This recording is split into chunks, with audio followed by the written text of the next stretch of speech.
Greetings. This is Trading-Lesson21, delivered by Twigbe Ehizogi.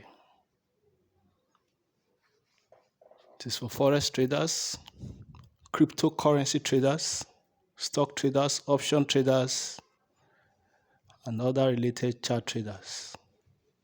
You are advised to subscribe, share, like, and make comments.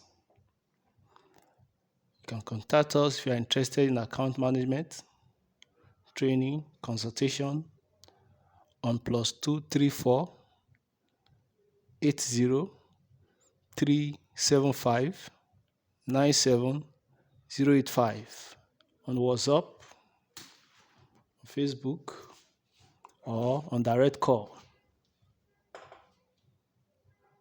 If a rally to test the high has several small pullbacks within the leg up with lots of overlapping bars, several bear bodies, and big tails on the tops of the bars, and most of the bull trend bars are weak, then the market is becoming increasingly two-sided. The bulls are taking profits at the top of the bars and buying only at the bottom of the bars, and the bears are beginning to short at the tops of the bars. Once a strong bear trend begins to have relatively large pullbacks, those pullbacks behave more like trading ranges than like bear flags, and therefore a new low is an attempt to break below a trading range, and the odds are that it will fail.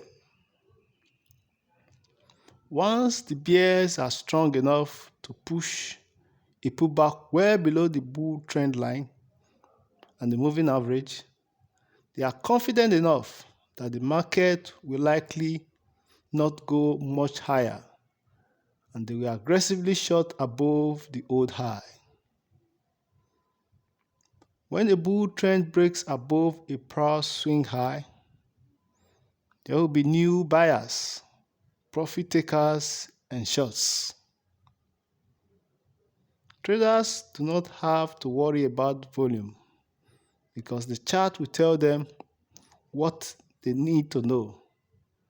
But seeing huge volume on a large trend bar that is breaking out increases the chances that there will be follow through, and usually at least some kind of measured move.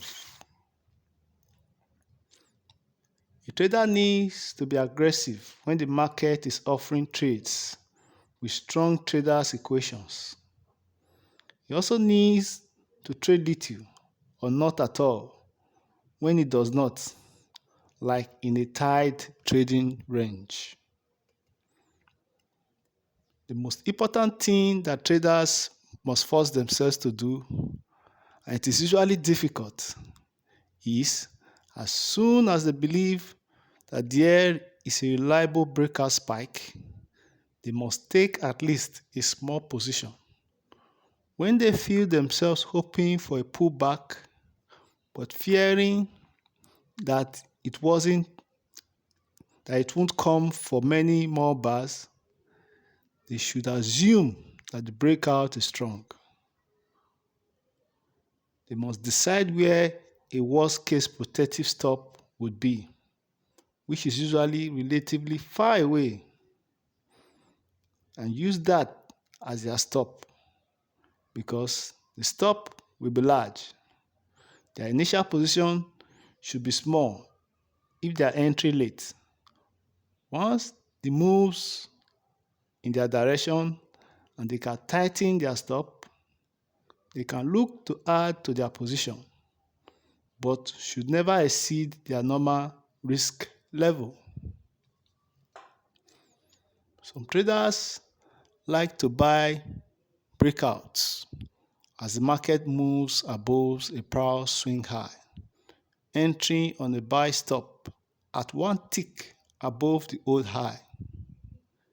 In general, the reward is greater, the risk is smaller, and the probability of success is higher when entering on pullbacks.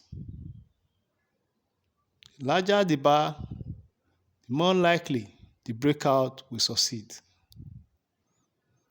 Even if the bodies are relatively small and the tails are prominent, if the follow-through bars, that is the bar after the initial breakout bar, is large, the odds of the trend continuing are greater.